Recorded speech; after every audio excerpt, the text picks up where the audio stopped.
before you talk about changing any law. This would be a very good time for you to stop. Don't you know me? Don't you know that that's an impossibility, that could never happen? It is our time to do all we can do, and it's an urgent time. Don't you know that? And now, Burnie Thompson, where the golden age of radio lives on. Well, there may come a time in Florida in the not too distant future where we don't have to cover up our guns if we happen to carry guns. Open carry might come to Florida, and I want to know what you think about that. And you know who's pushing it is Matt Gaetz, Representative Matt Gaetz. He is the state representative in Florida who we had on the show, who I was critical of and remain critical of because he is all in for Jeb. You know who I'm talking about, Matt Gaetz. His father is now the state senator in Florida. His name is Don Corleone Gaetz. Don Corleone Gaetz, he was the president of the Senate, see, and he's quite a crony and disappointed me tremendously because I supported him a lot, his father, Don Gaetz. And Don Gaetz is term limiting out, and so is his son, Matt. And so his son, Matt, is running to be the state senator in the seat that his father is vacating, and he's probably going to win. Now, he votes pretty conservatively, but I've been very critical because normal people don't do what Matt Gaetz does. Matt Gaetz fights against Common Core, fights against amnesty, but then goes all in for Jeb Bush, who's for those things. And I told him, he didn't like this, but I told him only a politician or a lawyer would do such a thing. Everybody else would worry about their credibility, right? Wouldn't you? If you were anti-Common Core, you weren't for amnesty, would you say, I'm for Jeb Bush? No, normal people don't do that. Politicians do. Lawyers do. But normal people don't. Well, and it applies here too, by the way, because Jeb Bush has come out and said that we don't have a national right to keep and bear arms. A national right? We have a natural right. And it's protected in the Constitution, in the Second Amendment specifically. You know, there was a guy on Facebook yesterday, and he was using the old militia and muskets objections to the Second Amendment. I love the old militia and muskets objections to the Second Amendment. And he was, all of the stale, trite arguments that are dishonest about the Second Amendment. And I'm going to give you something golden here. Do you know what the best thing to ask somebody is when they bring up the old muskets or militia objections to the Second Amendment? Ask them this question. Which of the two opening clauses of the Second Amendment diminish the main point of the sentence, that we have the right to keep and bear arms, and it shall not be infringed? Not should not. Not it'd be a bad idea if. Not you can do it unless. None of that stuff. It is shall not be infringed. So which of the opening two clauses? And if you recall, if you look at your Second Amendment to the Constitution, it begins with two opening clauses. What are they?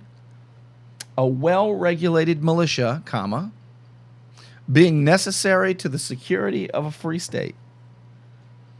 Those two clauses don't diminish the right of the people to keep and bear arms. As a matter of fact, those are explanatory and supporting causes. So, but you get a lot of this stuff. So here's what I like about Matt Gaetz. He is pushing for an open carry law in the state of Florida. Open, you don't have to hide it under your shirt or on your ankle or in your shoulder holster or wherever you hide your gun if you carry a gun in the state of Florida. And more than 1 million Floridians have concealed carry licenses. Couple of questions for you. One, do you feel safer knowing that your neighbors could be carrying a gun when you're waiting in line at the grocery store and you look around, some people are packing heat. I'm telling you, some people have a 45 in their waistband with a shirt over it. Some people have 380s. And you never know who they are. But they're there. They're among us. And it's not just the police. So I have a few questions for you. And I want your opinion on this. Do you support what Matt Gaetz is doing? I salute Matt Gaetz for this. I don't know why he's so excited to get Jeb Bush as president when Jeb Bush would undo most of what Matt Gaetz wants to do. Now, I know why, because he's a politician and because he's a lawyer and because he'd have access to the president and because also being friends with Jeb Bush helps raise him a lot of money. And he's already got more than $500,000 in his war chest, Matt Gaetz does, for that Senate seat. He wants that seat, and he's sort of preordained for that seat. So on one hand, I give Matt Gaetz a big salute. I say, great, thanks for pushing open carry. I'm all for it. I don't know why anybody would be against it. Well, Burnie, it'd be like the Wild West. What's wrong with that? First of all, what's wrong with the Wild West? Second of all, I kind of like to know who's carrying. I mean, I don't need to, but it'd be nice, right? Sometimes I can see it. Sometimes people don't conceal it very well, and you can sort of see the print of it under the shirt or wherever they're hiding it. Should we have to hide our guns if we carry them? I am completely in favor of open carry firearms. I think the Constitution is our permit. The Second Amendment already guarantees it. And so I want to know if, first of all, it cleared its first hurdle. Okay, I want to share this with you. Here is from the Miami Herald. Oh, the Miami Herald's ticked too, boy. Miami Herald doesn't want open carry in Florida. Listen to this. This is a story out of Tallahassee for the Miami Herald. Tallahassee is the capital of the state of Florida. A controversial measure. Now, do you know that I have a master's degree in journalism? I got it from USC in Los Angeles, one of the premier journalism schools. And if that had been my lead sentence, my professor would have given me back that story and told me to rewrite it because she injected a word that is an opinion in a straight news story. This is not an opinion article. This is a straight news story. When you write a straight news story for a newspaper, you are not supposed to use adjectives because adjectives are by definition your opinion. A controversial measure, she should have just written a measure that would allow Floridians with concealed carry weapon permits, and then we as readers can decide if we think it's controversial. But for her to say it is editorializing on the sly. The words slide right off the paper to the left. It's wrong. It's editorializing on the sly, and that is wrong. You'd have to return it and do it over if she were in journalism school. The writer's name is Kristen Clark of the Miami Times, or the Miami Herald, rather. So she writes again, here's the lead sentence. A controversial measure that would allow Floridians with concealed weapons permits to carry those items openly in public easily cleared its first hurdle on Tuesday, but the legislation still faces several more tests before it could become law. Florida has prohibited the open carry of firearms for nearly 20 years. So in 1995, it was legal. Florida has prohibited open carry of firearms for nearly 20 years.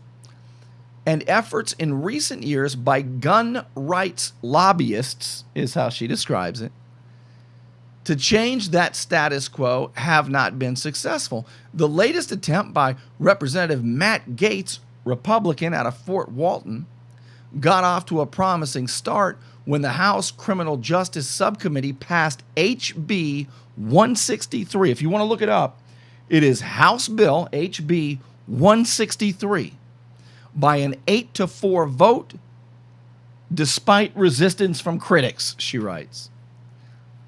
There's another problem with modern journalism is the reporters paint it out as though if it is a policy they don't like, it's the lobbyists who are pushing it. And the critics who are trying to stand up for what's right. That's how they frame it. But if they're for it, right, if it's common sense and reasonable to the newspaper, they don't word it that way. They don't say that lobbyists are pushing it and critics are opposing it. They don't say that. They don't call it controversial if they like it. You ever notice that? That's bad journalism. That's journalistic malpractice is what it is. Now, Matt Gaetz, the representative out of Florida, the state legislature, says that the bill, quote, restores and vindicates Second Amendment rights and promotes public safety. Do you think that open carry promotes public safety? I want your look. Phone lines are going on. I want your thoughts on this. Do you support open carry? Why or why not? Now, the president says, Obama says, it's dangerous. All right. He says that in states where there's more gun control, there's less of these shootings. That's what he says. He says, he doesn't say gun control. What does he say now? Who knows? Gun safety laws. That's what he calls gun control now.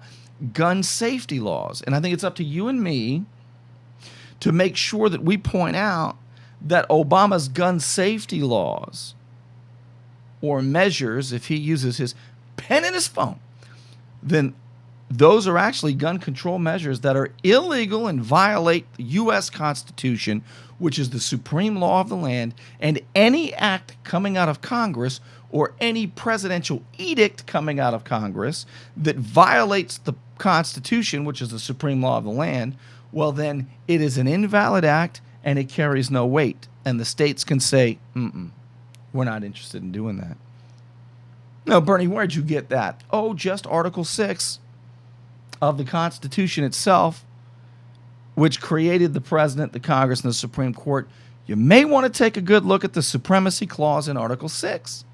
That's what it says, and that's what it means. Open carry. Do you think it makes for a safer society? Why or why not? Would you feel comfortable seeing somebody in a store with a .45 strapped to his hip on the outside? Phone number is 850. Here's the phone number, 850-252-8260. That's the number, 850-252-8260. Want your thoughts on this one? Some people say, nah, Burnie, I'm okay with carrying guns, but, we ought to keep them covered up. We really need to keep them covered up. Do you know what Pam Bondi says? She's the Attorney General in the state of Florida. And she has argued in front of the Florida Supreme Court that if a police officer notices that a citizen appears to have a gun under his shirt and looks like, with the shirt over, look, that might be a gun. She says that the police officer ought to treat that Florida citizen as a criminal, because she said only 5% of Floridians have concealed carry licenses, and therefore 95% of the time, says Pam Bondi to the Florida Supreme Court, that she would be right. That the police officer ought to draw on the citizen and treat the citizen like an armed suspect. That's what Pam Bondi said. And she's the Attorney General. She's a Republican in the state of Florida. She is such a dangerous person. She should be kept so far away from government, it's not even funny. All right, now to your phone calls, and let's begin with Jeff. Hey, Jeff, welcome to the Burnie Thompson Show. Thanks, Burnie. I wanted to chime in on this open carry. I'm really happy what Matt Gaetz has done for this, and I am all in for open carry. Yes, Just not that is all in great for stuff. Bush. That is great stuff. All in for open carry, but not for Jeb like he is, huh?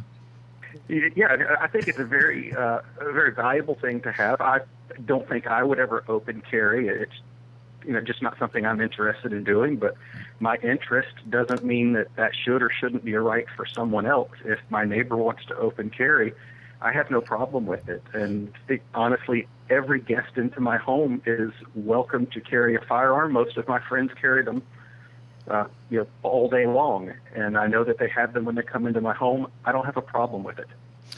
Would you feel uncomfortable or safer if you were in the local grocery store and you saw, somebody getting out of his car and he's got a 357 Magnum on his hip? By the way, I love those guns, Jeff. 357 Magnums, man. I think they're cool old revolvers. They still make them, but I like those old, like Colt King Cobras, or the Colt Python, like Rick carries in The Walking Dead, the TV show. I love those guns. Those are pretty bad.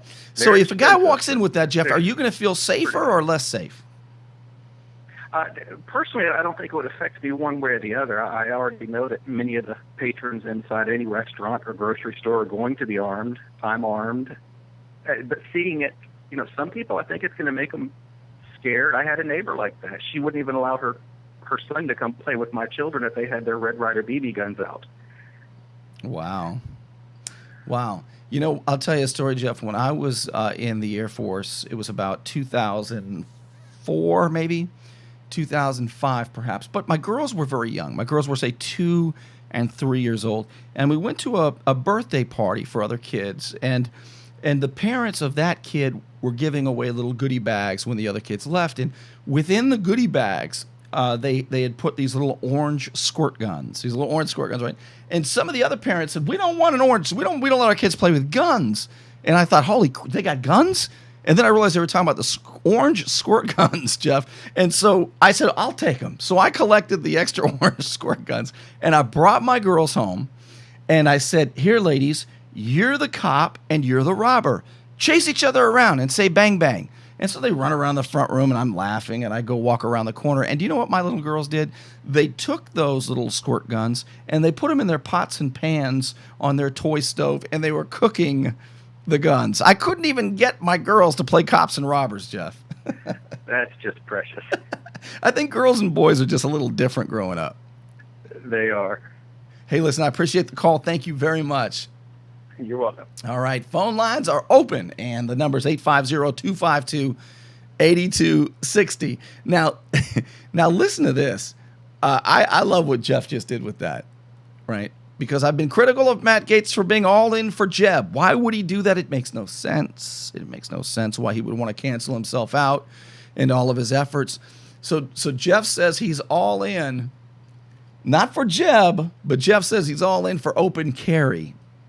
And you can count me in on that too. So Representative Matt Gaetz, don't say I'm not fair, because I will support this because I agree with Representative Matt Gaetz. I think that, it's demonstrably true. You can prove it. You can demonstrate it. If you look at the states in America, which I believe there are 38 or so, where citizens are permitted to carry firearms, there is less violent crime than you find in states where they can't. Look at Virginia and District of Columbia, D.C. In D.C., there are so many shootings, it's unbelievable. But in Virginia, where you can open carry, there aren't. I saw this meme, right? I saw this meme of Batman, and he slaps the ever-living out of Robin, because Robin was saying, if we would ban guns, then people wouldn't get guns. And Batman slapped him across the face, and he says, "Do people buy meth in the stores?" Right? If we just take them off the shelves, people wouldn't have guns. Do you buy meth in the stores? Think about this, So Matt Gaetz, we give a big salute to his effort for open carry. He says it restores and vindicates Second Amendment rights and promotes public safety. Obama says no. Obama says, look at Chicago. We've got gun safety measures, and it's a lot safer. Only problem is, it's the gun shooting murder capital of the world for cities of its kind in a first world country with those populations. But nobody, the left doesn't care about that. Do you think the left gives a flip about young black youth being shot dead? Not if it's by other blacks. The left doesn't care about them. They are unnamed, unremembered, forgotten casualties to the left's desire to stick it to Republicans. I really believe that. I really believe that. So, you know, and do you know what happened in England when England banned guns? The assaults by knives went way up. And did you see the story in China where there was a mass murder with a guy with a knife? Do you think maybe this has more to do with human nature, more to do with culture than it does inanimate objects? Do you think it really has more to do with that than it does inanimate objects? I'm going to tell you another story. I have a friend of mine, good friend of mine. He drove through, I think it was Alabama, but I'm not certain where it was. But he believes in the Second Amendment. He would support the open carry law. And he was driving through, I think it was Alabama, and he had to stop and get gas. And it was at a small kind of out of the way gas station. And when he was in there, he walked up to the line, to the register, and there was a black American there with a gun on his hip. He had a big old revolver on his, right on it, in the holster, like in the cowboy days, right, in the old Wild West. And Jason said it startled him. He said, I was shocked. It kind of just made me go, whoa. You don't see it very often, right?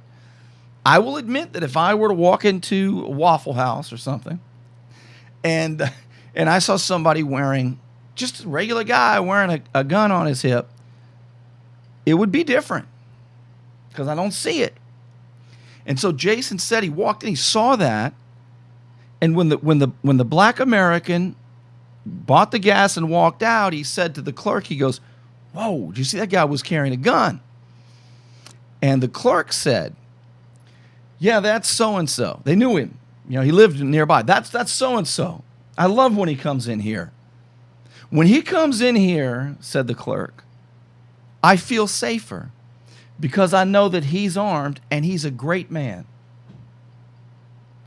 And it made me think about this. And you know what it made me think of? It made me think that of all people in America, black Americans ought to realize, that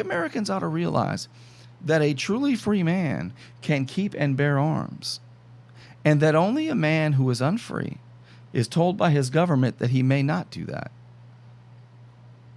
Do you think that it is a hallmark of a truly free man to be able to defend his life with the best means necessary? And sometimes the best means necessary is a firearm.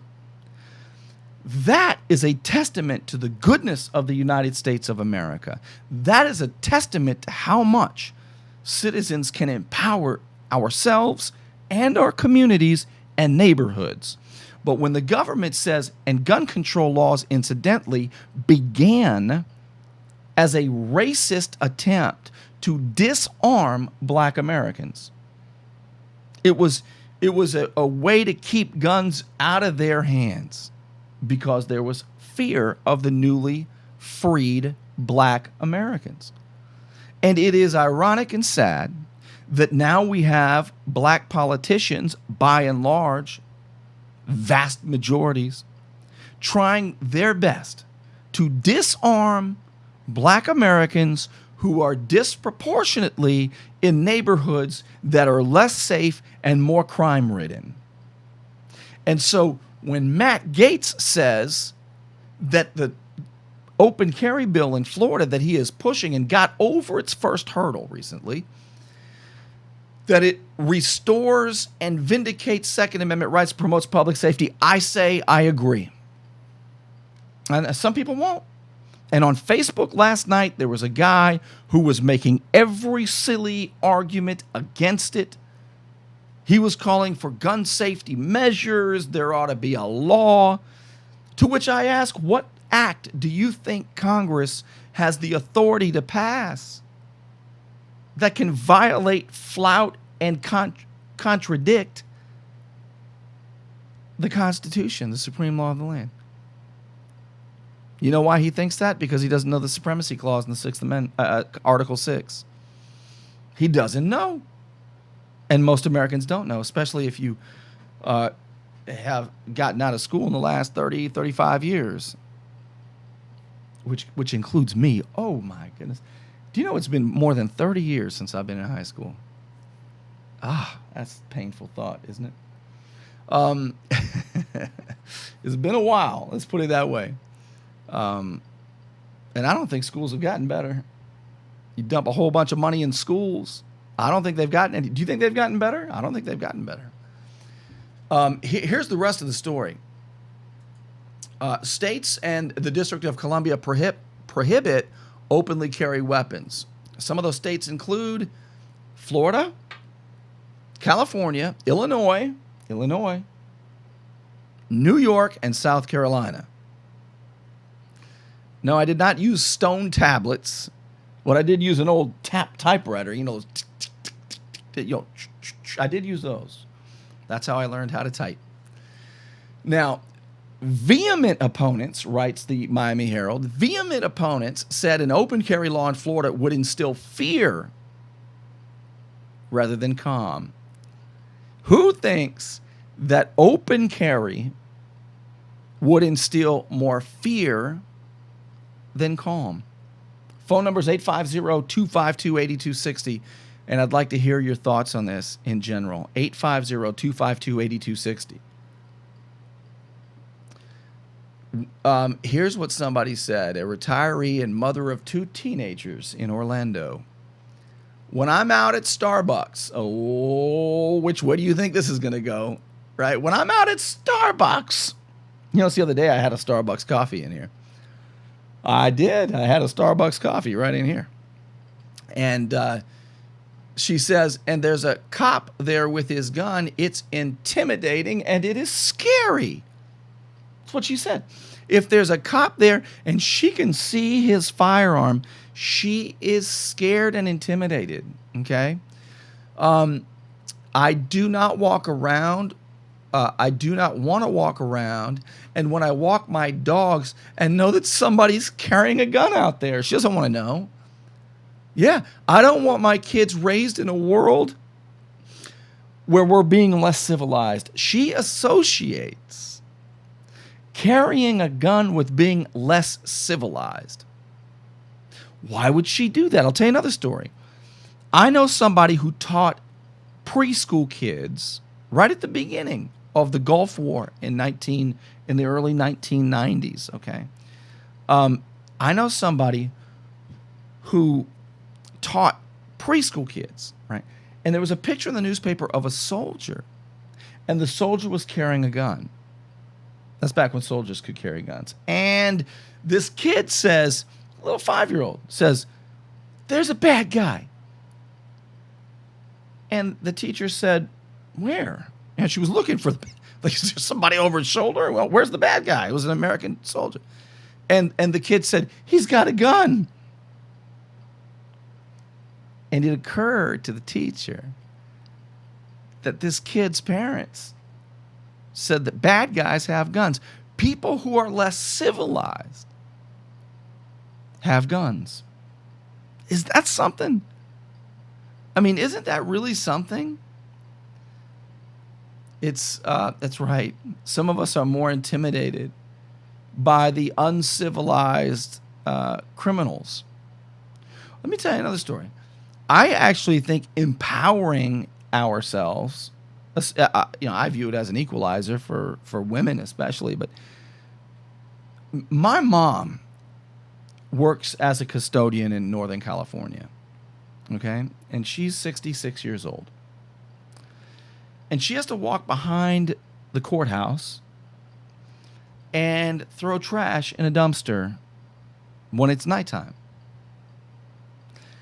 And she can't carry a gun. And she can't even, I don't even think they let her carry pepper spray. So they make her a potential victim. And you think that's less civilized?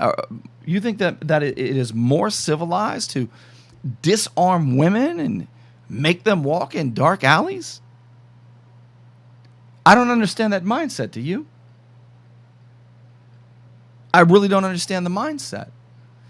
So Matt Gaetz argued that fighting for gun owners' rights has the opposite effect, and he said that the federal crime statistics are on his side. As a matter of fact, Matt Gaetz said, while we will certainly hear from the shrill voices on the left that open carry will lead to the wild, wild west, that's just not borne out by any of the data that we have. And he pulled out Department of Justice data, and he had charts when this passed through the first hurdle. And Matt Gaetz said that showed that the statistics from 2012 actually show less violent crime in states where open carry laws are in effect. The debate over open carry comes as the House and Senate committees last month advanced a separate proposal to allow concealed carry weapons on college campuses. Should both of these gun measures become law, permit holders could, by default, openly carry on college campuses too. Now, Republican Governor Rick Scott says that while visiting a Pasco Hernando State College campus in Wesley Chapel, that he, quote, Rick Scott says he fully supports the Second Amendment, but would need to review both gun proposals before forming an opinion. Well, then you don't fully support the Second Amendment, Governor Scott, if you have to do that. It's pretty clear, Governor Scott.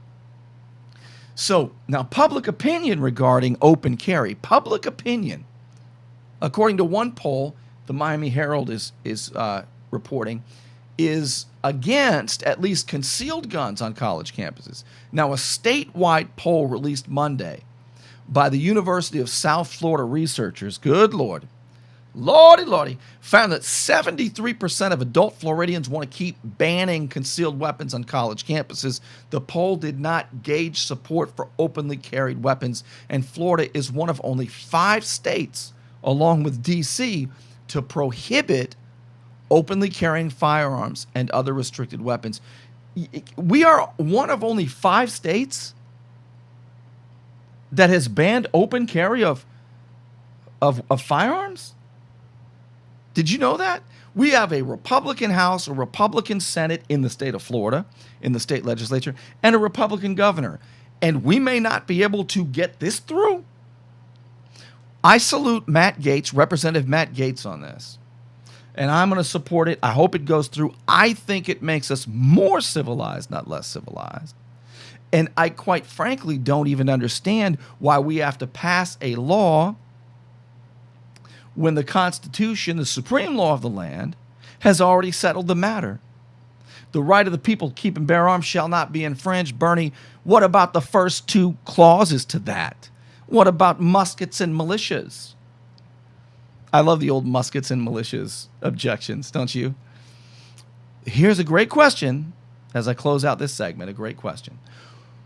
Which of those first 2 clauses mitigates, restricts, or limits the point of that sentence? The main point of that sentence is the right of the people to keep and bear arms shall not be infringed. Is it the well-regulated militia being necessary to the security of a free state? And what did well-regulated mean back then? It didn't mean the ATF. That's not what it meant. Well-regulated meant fine-tuned. It meant fine-tuned. And as Miss Sarah Moon just pointed out, do you know that in the state of Florida, Article 10, Section 2 of the Florida Constitution says that all able-bodied inhabitants of the state of Florida, all able-bodied inhabitants are members of the state militia. Did you know that? Article 10, Section 2.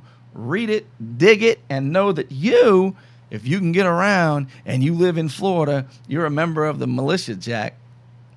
How about that? I got to take a break because I'm late. I got another guest coming on, and this is something you're going to want to hear about. Do you know the Tyndall Air Force Base here in Bay County, Florida? Tyndall Air Force Base wants to militarize and take over the beaches, and I forget how far out. How far out in the water. They want to take it over in case we get attacked by terrorists.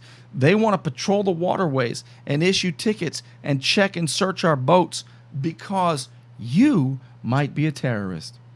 And I'm going to have Stephanie Somerset with me. She's been keeping a close eye on this. There has been an attempt for the last 3 years by Tyndall Air Force Base, which breaks my heart as a former Air Force captain. They want to violate the Constitution of the United States, specifically the Fourth Amendment. They say we are in such danger of terrorists or Black Panthers swimming up to shore. Yeah, Black Panthers, the new Black Panthers, swimming up to shore, that they need to have full control year-round. You and I both know that if we were attacked, that nobody would object to them going out there and repelling the attack. But they want to use that as a pretext to jump our boats, search us, seize us, unreasonably, a clear violation of the Fourth Amendment to the Constitution. I'm going to tell you more about it. You're not going to want to miss it. Give me just a moment to cue her up, and I'll be right back with Stephanie Somerset, the Fourth Amendment, Tyndall Air Force Base, the military's effort to take over a large amount, I think it's 20-some miles of our beaches. Might be like 500 feet out. You would be a subject to search because you might be a terrorist. That's coming up in just a minute. Don't go anywhere. MyFreedomRadio.com, also on YouTube at MyFreedomRadio, and of course on Periscope. So stick around. To the Burnie Thompson Show. Stay tuned. More of you and Burnie straight ahead.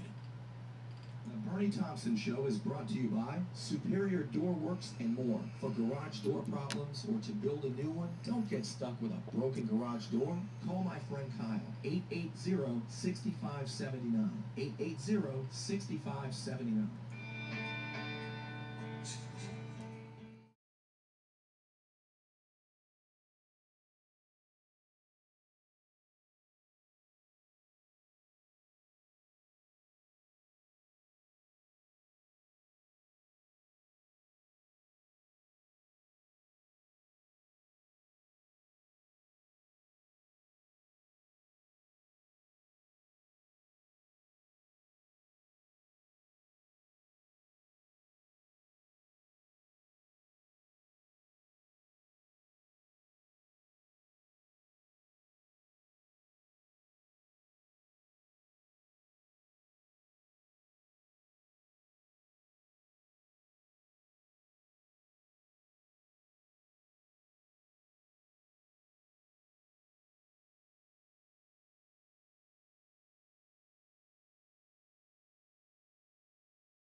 The rule of law has been supplanted by the law of rulers. America's voice of freedom. You're a liar and a hypocrite. Well, you seem to be a little short on brotherly love around here. How about you enforce the current law before you talk about changing any law? This would be a very good time for you to stop. Don't you know me? Don't you know that that's an impossibility, that could never happen? It is our time to do all we can do, and it's an urgent time. Don't you know that? And now, Burnie Thompson, where the golden age of radio lives on.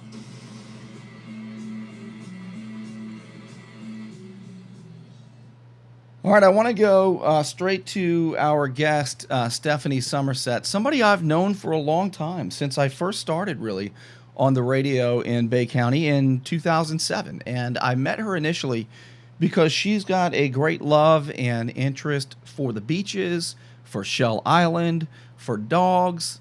She was a founding member of an organization that helped have responsible dog ownership on certain areas of the beach and so on and so forth. And when I first heard about Stephanie Somerset, I thought, oh, she must be some hippie liberal who wants to bring dogs on the beach. And to my surprise, Stephanie Somerset is somebody who values greatly liberty, the Constitution, the Fourth Amendment, responsible ownership, and she certainly respects other people's views on the beach as well. And right now, she finds herself embroiled in yet another conflict with government. Tyndall Air Force Base has been making a push for a couple years now to take over a large part of our shores. And they're doing it because, well, you might be a terrorist, and they want to patrol the shores, board our boats, and search and seize us because we might be terrorists. Now, I don't know the details of this story, so I've invited Stephanie on because it has, I guess Tyndall Air Force Base is asking now for the public's opinion on this. Stephanie, welcome to the show. Thank you, Burnie, and that was a great introduction. I really appreciate it. And you're right, our involvement in all of these area activities started just because I simply wanted to continue to take my dog out on my boat with me. But then we found out that there were a lot of things that were important to everybody, whether you have a dog or not. And that's why we started Friends of Shell Island, which its main purpose is to continue to advocate for all boaters' access to Shell Island.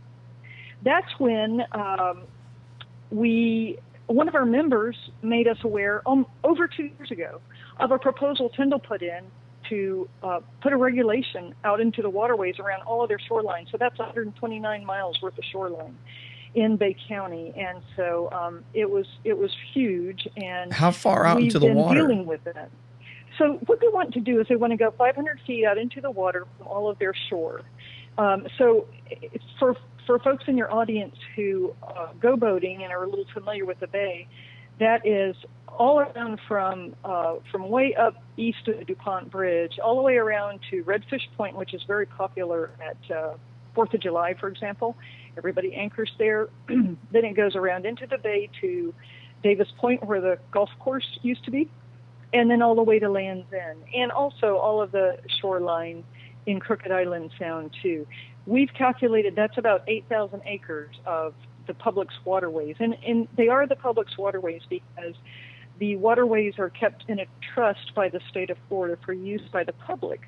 So what we did was we researched this, and the regulation would fall under the Rivers and Harbors Act, which allows a military base to put restrictions out in the water, but it's supposed to be very specific. It's supposed to be, for example, if there's something dangerous, like they're going to be firing guns, or if it would be an asset that needs to be protected, like if there's a runway right up to the water. But we don't see anything in the Rivers and Harbors Act that says, oh yeah, well you can go ahead and use this act and loosely interpret it to go ahead and put a surveillance zone around everywhere you have property, just so you can go out and look for threats. And I want to tell you, Burnie, that I'm a strong supporter of our military. Had lots of discussions with folks at Tyndall, and even met with and discussed this with the current wing commander, Colonel France.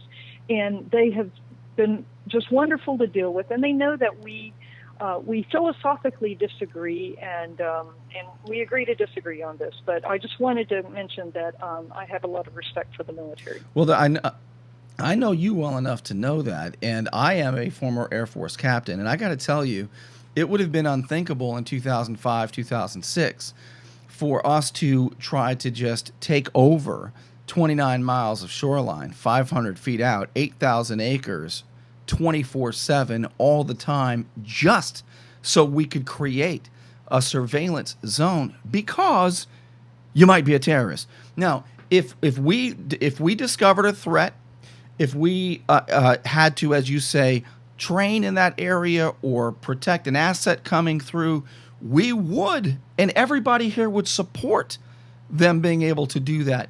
What you and I are saying, and what Friends of Shell Island are saying, your organization, is that this is a clear violation of the Fourth Amendment right to be free from unreasonable searches and seizures.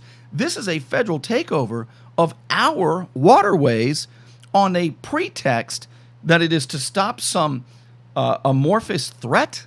This is absurd. This is crazy. Well, yeah, and I'd like to talk a little bit about that. So our philosophy is Tyndall has 29,000 acres of some of the most beautiful land in Florida, or I would say in the whole United States.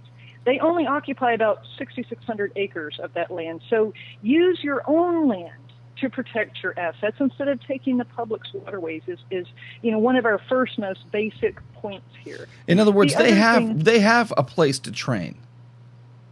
Yes, they do, and they can put trails, and they can patrol the trails by foot or on ATV, rather than this idea of using boats to look for threats. And we're really concerned, Bernie, listen to me, Burnie, because we read an article in the magazine Airman Online about how MacDill does it. MacDill Air Force Base in Tampa. Yeah. They have a restriction, and what their police boats do is when they see somebody inside their restriction, they go charging at them with their lights on. They make the people in the boat throw their hands up.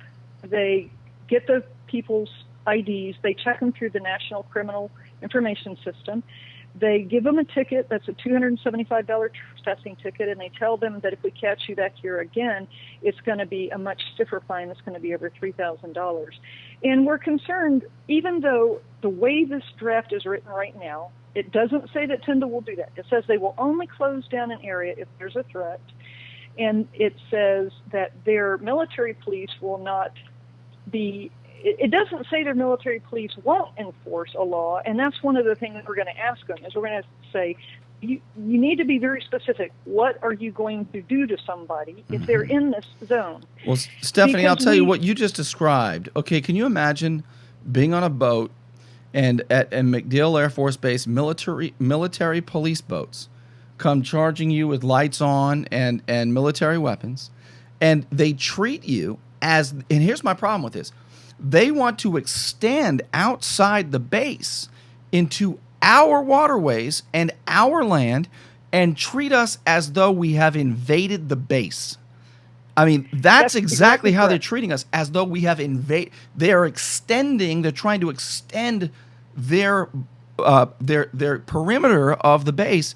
And if you go through our waterways, they want to treat us as though we've jumped the fence and run onto the base.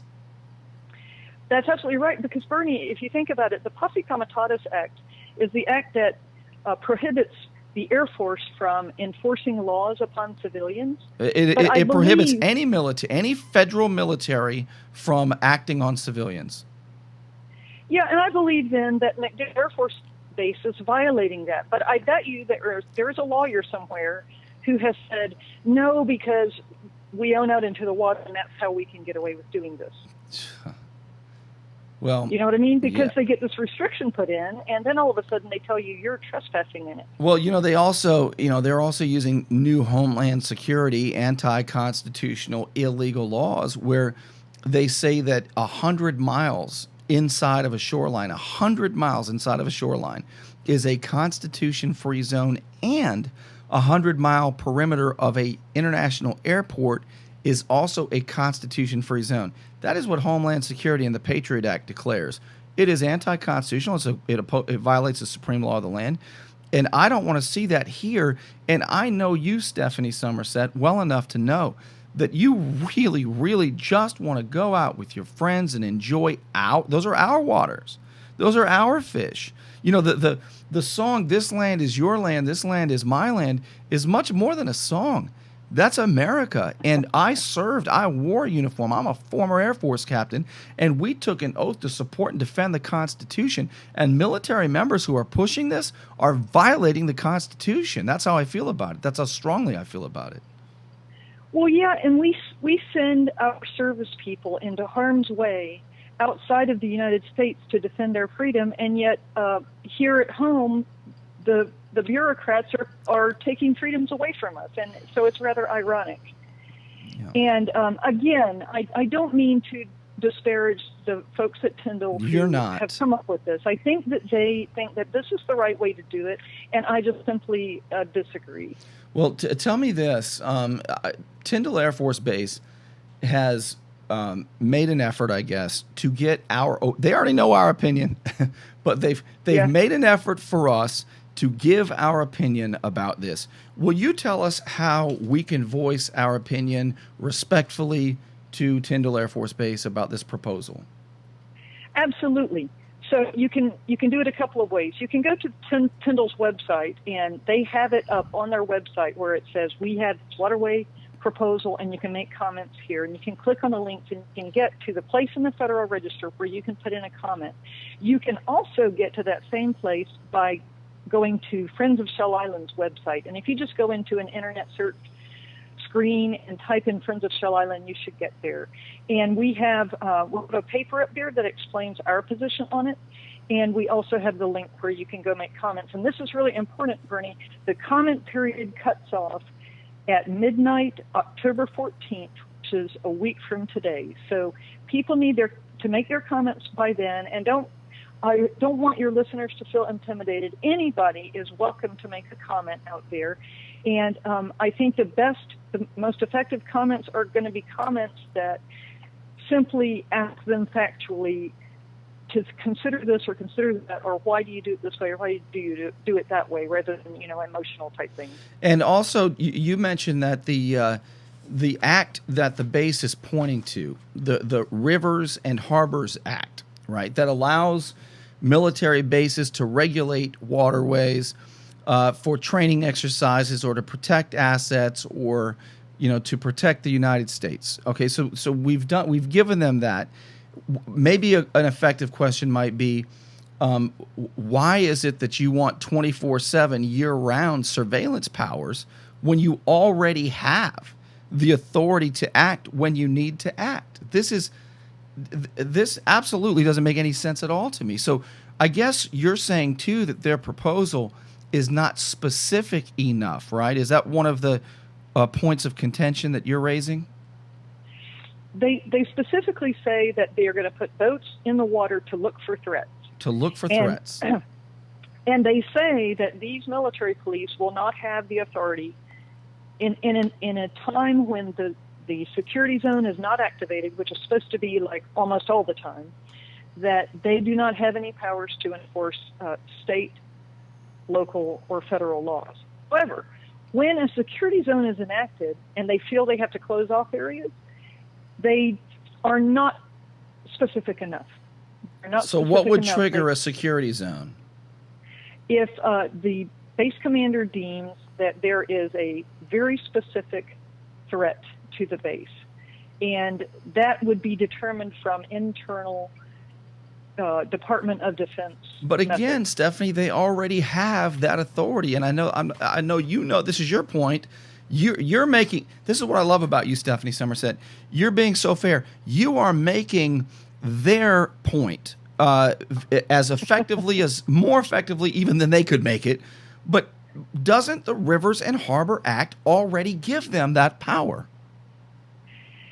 I think you're right, Burnie, and you're making me want to go back and take another look at that too. Because, and by the way, we're fine-tuning this response, and we're going to be putting it in. So when you go out to our website and you see our current response, That's what we've got right now. And as we get input from everybody, we're going to be fine-tuning it, and we're going to put it in on probably the last day. Do they have meetings that are open to the public?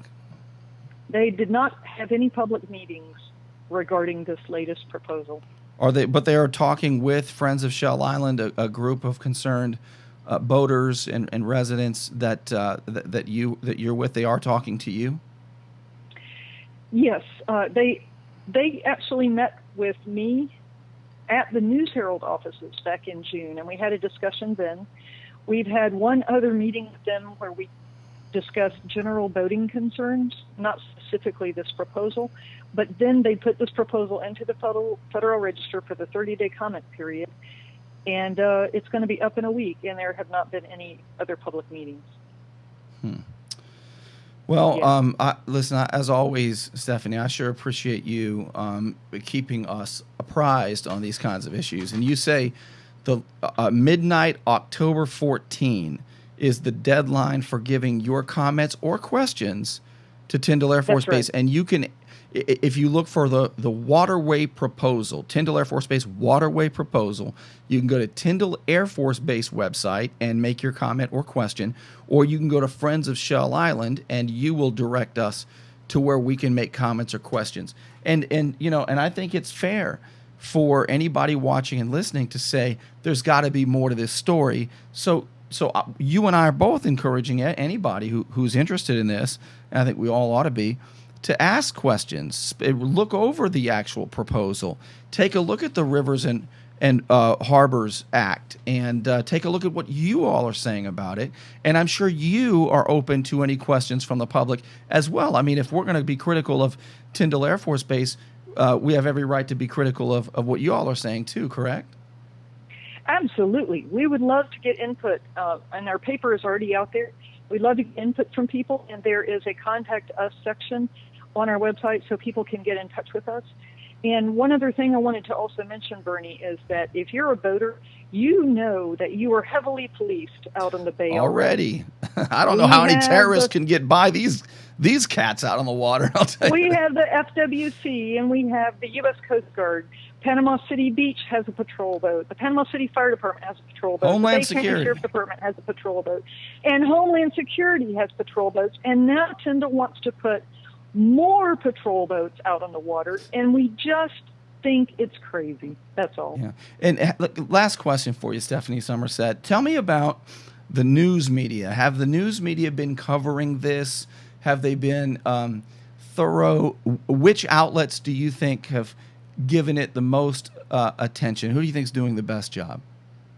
I think they've all been doing really great. They've all wanted very much to let the public know that Tyndall is doing this, and they've always come to me, talked to me, asked me all the questions, and they've been reporting things very fairly and accurately. And I want to give the News Herald a lot of kudos, because when the fishermen got arrested in Crooked Island Sound and detained in handcuffs for hours one night, the News Herald looked into it and wrote a very detailed story about it, which was very accurate and well done.